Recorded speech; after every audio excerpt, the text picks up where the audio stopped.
vogla si dhe përballjes me këto, themelimi i gjandarmërisë si strukturë e re e specializuar, moderne dhe disiplinuar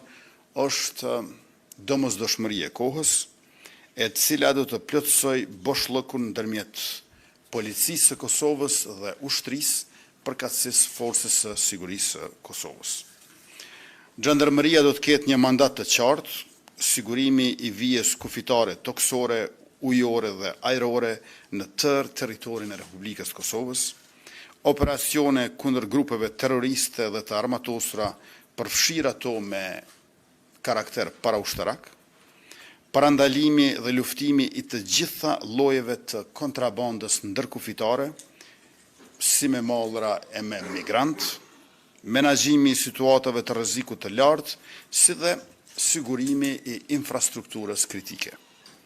Modeli i gjandarmërisë është praktike dëshmuar evropiane.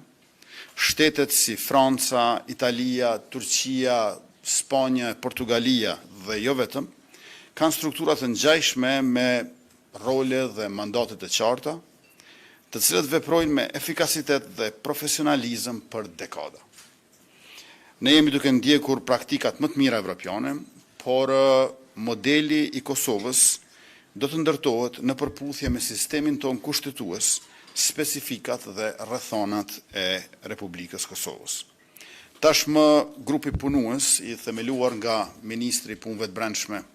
Xhelal Sveqla është duke punuar në analizimin e të gjitha aspekteve të formimit të gjandarmërisë. Themelimi dhe funksionalizimi i gjandarmërisë do të bëhet me miratimin e ligjit të veçantë